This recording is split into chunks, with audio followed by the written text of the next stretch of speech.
As journalists, we have a license to tell a responsible story. We have a credible platform where we journalists can make ourselves heard. Now, Headlines Today, my channel, gives you that platform, gives you that license to tell your story. Many of you out there might be angry with the system. Many of you out there might have been fighting for a cause. Many of you out there must be wanting to tell a story, but unfortunately till now, nobody has listened. Well, now you can bring about the change you so desire, a positive change. And we can be that medium for you to be the catalyst of that change. You wrote to us with issues that are important to you. You wrote to us with issues that bother you. Most importantly, you wrote to us with issues that you are willing to fight for. The Right to Be Heard team culled out 4 such stories from the letters that you've been sending us.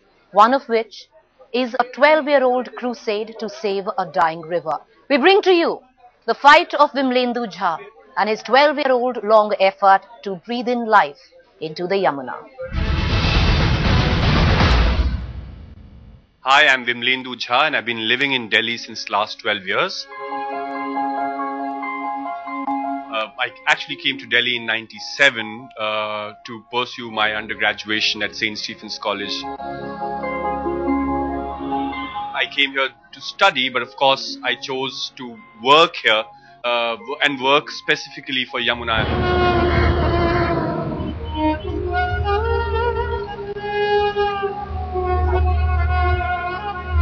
Last 1 decade I've been working on this particular issue, with this particular river, engaging different kinds of people.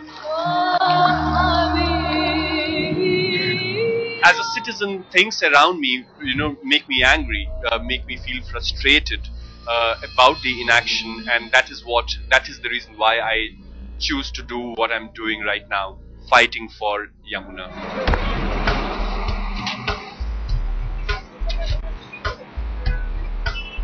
This is the place where I actually started a small campaign called We for Yamuna 12 years ago, looking at can young people feel angry, feel concerned, feel really a desire to do something about a river that they're actually connected with, but they don't really know that there's any connection. This is where the movement started.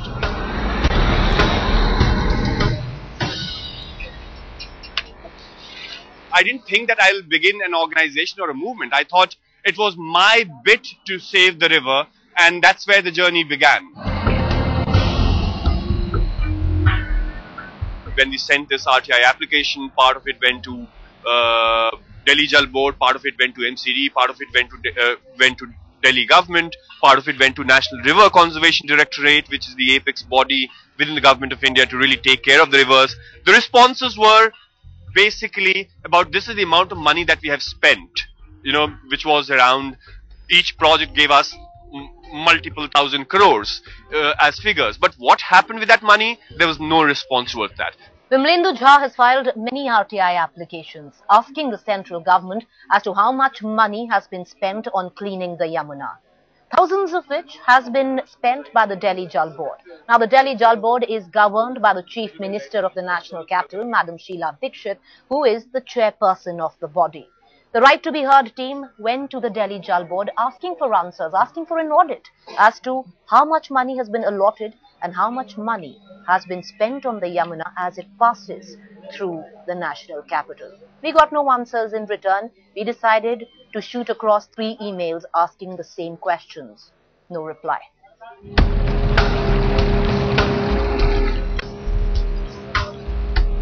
There are several departments within the government that is supposed to be involved in cleaning of the Yamuna. It's very important to really have one body. On paper, there is that body called National River Conservation Directorate, but that body needs to be empowered further. There needs to be one point institution within the government which is supposed to be accountable for river action.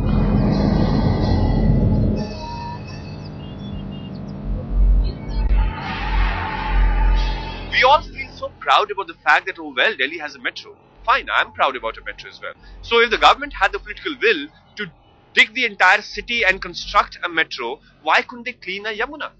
Because Governments all around the world have done this. So my problem comes from there, that if you wanted to do it, you could do it. You could construct these big stadiums and buildings and roads and flyovers and metros, everything, because there was something else that you had. There was money, perhaps, there was corruption, perhaps, there was better return on investment. Here you have nothing. The government says, or all our regulation says, that industries, when they fetch fresh water from Yamuna, the water that they actually leave back into the river should be of the same quality. But if it was the same quality, the river would not have chemicals floating on it. You have bubbles coming out. There's no river in the world which is as polluted as Yamuna. These are methane gas that is coming out. These are bubbles coming out from Delhi's Yamuna.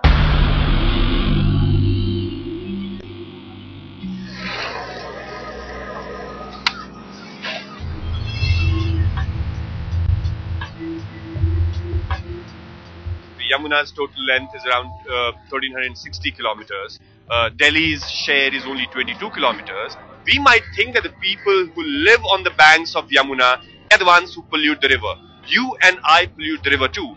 Hindu religion worships Ganga and Yamuna, and in the name of worship, in the name of religion, this is what we've done. The state of Yamuna is not somebody else's creation. There's no foreign hand in this. There's no conspiracy here. There's inaction that we see from each one of us, each one of you and I, and that's why the river is the way it is. I joke about it and I say that, if they could have actually bought mineral water worth 20,000 crores and poured it in the river, there could have been a new Yamuna.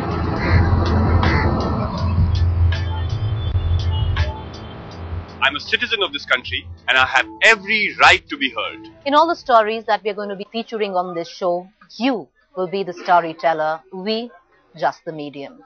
We're going to take you to Bhavana, to a school which strangely exists on paper, but there is absolutely nothing on the ground. But before we do that, we're going to cut across to Mumbai, the maximum city with the maximum noise pollution levels, where we highlight the fight of Sumaira, who has been struggling to bring down the staggering noise levels in the city.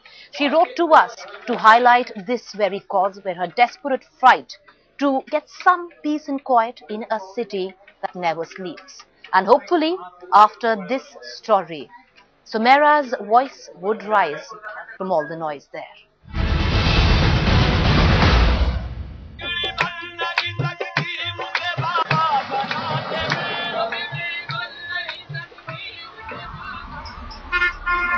It is a city that never sleeps and is rarely ever silent.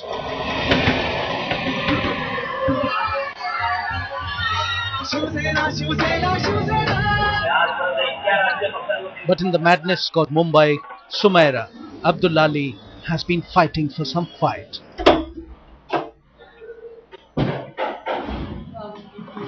Sumaira has been fighting excessive noise from 2003.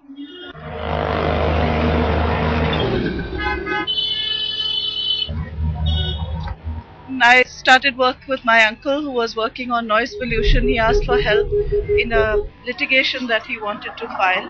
So I helped him with paperwork, and it did start out part-time, but very soon I started to work at night and spend a lot of time, as much time as a full-time job.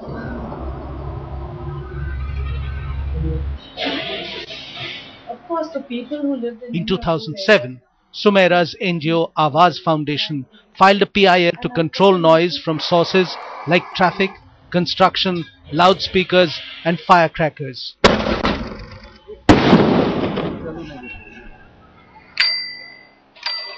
It also sought noise mapping of Mumbai.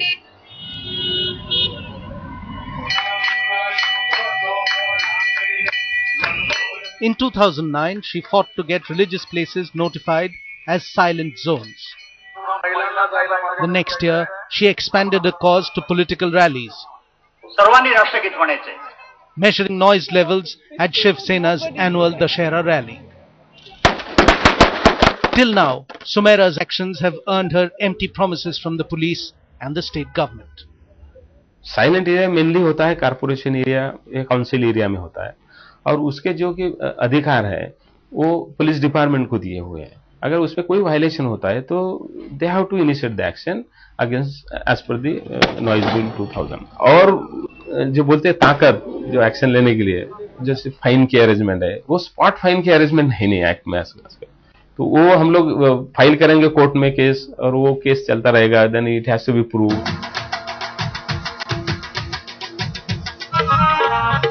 There has been opposition, but it hasn't been from people mostly. It has been from vested interests, very clearly vested interests.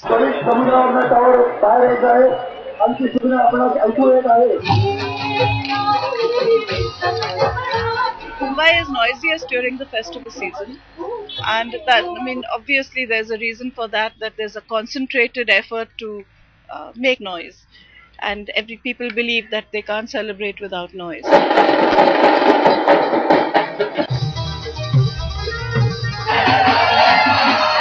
But we also need a whole noise to be integrated in urban planning by making sure that the planning takes care of it. The decibel level of vehicles to be included in the PUC certification, which currently includes only air pollution. So that's a huge step forward, and I really hope that this order will become applicable in due course. I mean, we'll make all efforts to make sure it is to other parts of the country, especially Mumbai. If you live in Mumbai, you want a less noisy city, join hands with Sumaira Abdullali. You can contact sumaira.rbh@headlines_today.com. Right to be heard is your platform. Right to be heard is your show. No matter how small you might think your story is, no matter how small you might think your fight is, we promise to make it big. Like Vimlendu's crusade to save the Yamuna, like Sumaira's fight to bring down the noise levels in Mumbai, we will make your story heard. We will give it a platform, we promise. Our next story, we were going to take you to Bhavana, where there is a school which on paper ticks all the boxes it exists, but on the ground there is absolutely nothing. Today on this show, we give this platform to Mustafa and his fight to build a very tiny school, a small school which he hopes will lead to very big things. मेरा नाम मुस्तफा है, मैं Bawana JJ colony के जी block में रहता हूँ।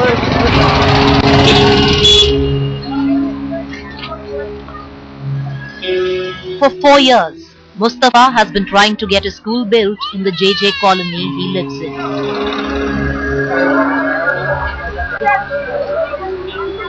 यहाँ पे काफी सारी प्रॉब्लम है, जैसे सैनिटेशन, पानी, बिजली, और इन सभी प्रॉब्लम के चलते यहाँ पे लगभग 1.5 लाख की आबादी में सिर्फ 5 ही प्राइमरी स्कूल हैं, जो कि डबल शिफ्ट में चलते हैं। हर प्राइमरी स्कूल के हर क्लास में लगभग 70 बच्चे पढ़ रहे हैं, जिस वजह से बच्चों की पढ़ाई नहीं हो पा रही है। और यहाँ 2009 से हम लोग प्राइमरी स्कूल के निर्माण के लिए हम लोग मांग कर रहे हैं, लेकिन अभी तक कोई भी प्राइमरी स्कूल नहीं बन पाया है। He personally took on the responsibility of getting the residents of the colony together to demand the right to education for their children. Going door to door, he got the locals to sign a petition, which was then submitted to civic authorities to start work on the school in this local locality. उनको बनवाने के लिए मैं आपका सहयोग चाहिए, तो आप अपना नाम बताइए। बच्चों की स्कूल की बहुत जरूरत है। यहाँ पे छोटे छोटे बच्चे परेशानी होती है जाने में, और वहाँ पढ़ाई नहीं होती है। जब जाते हैं तो वो बहुत सबूतें मांगते हैं अलग अलग, और मना कर देते हैं वहाँ पे।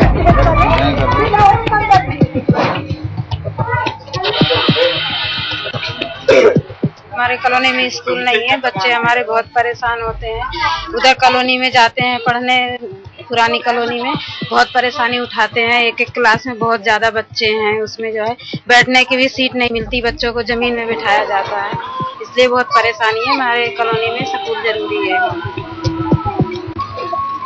पिछले 4 सालों की कोशिशों के बावजूद डीडीए ने इस जमीन को एमसीडी के पास ट्रांसफर कर दिया है, लेकिन अभी तक एमसीडी ने ना तो इस जमीन का बाउंड्री वॉल करवाया और ना ही कोई बोर्ड लगाया है। But caught between the MCD and the DDA, Mustafa's struggle has still now been lost to red tapeism. लेकिन अब नई बिल्डिंग बनाने का एक प्रोसेस होता है, और उस प्रोसेस में करीब 1.5 से 2 साल का वक्त लगता है। तो प्रपोजल स्टेज से और फाइनल एग्जीक्यूशन तक।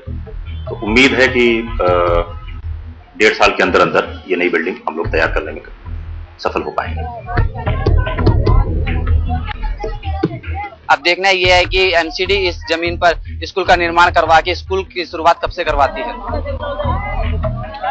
From NCR Bhavana, we're going to cut across to Bangalore, a city with its own set of problems. Earlier on, it was the madding traffic, and today it is the stench of piling garbage. A city which was once called the Garden City is today fast acquiring the status of being called the Garbage City. We give this platform today to prominent Bangalorean Prasad Bidappa, and we highlight his fight to steer clear of the swamp of garbage and try and save his city that Bangalore has been. Welcome to Cubbon Park. This must be one of Bangalore's most beautiful sights. Unfortunately, not all of Bangalore has lasted as well as this. Bangalore's plagued with many ills, and recently it's all come to a head with the garbage disposal problem that has somehow colored Bangalore's image of a garden city and made it more into a garbage city.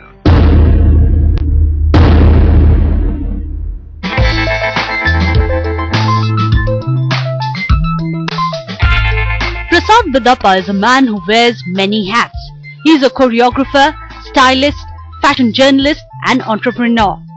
The fashion guru is credited to have created some of the biggest names in fashion and film. He is part of Bangalore Political Action Committee, a group which has been formed to save the Silicon City.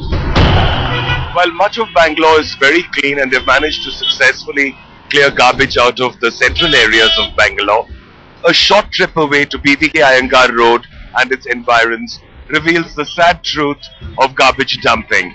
And this is a garbage dump that's supposed to be cleared every hour by the BBMP. But there has been a systems breakdown, and the people of this area have to live with this kind of squalor, and some of them even using it as a public toilet.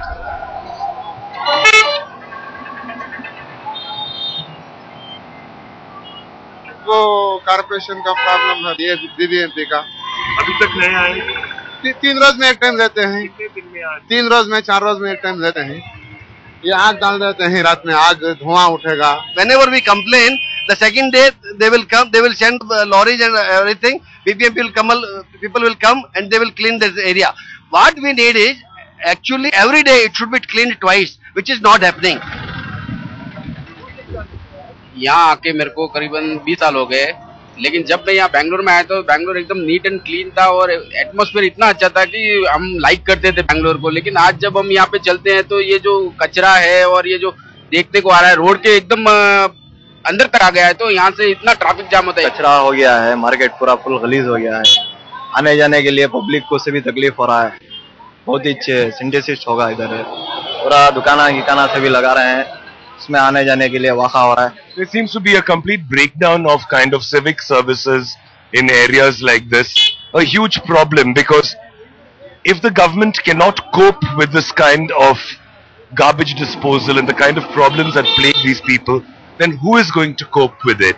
And I think that the time has come now for citizens to engage with the government and not just have the government sort of dictate policy and say this is how your life is going to be, but to allow citizens to get into the whole decision-making program and also help the BBMP and sort of people like that with different ways to tackle these problems. I think that is going to become the most important thing in the coming days. Vimlendu Sumera Prasad Mustafa, 4 stories, 4 issues, which you, the citizen of this country, can also tell tomorrow. Your stories, your problems, your issues, your show. We promise to be the medium of the change that you, our viewer, wants to bring. You can write to us on www.righttobeheard.in. You can also tweet to us on our Twitter handle at @RightToBeHeard. Keep writing, and we promise to address your issues, to tell your stories, to make your voice count. Until the next show, do keep writing in and exercise your right to be heard.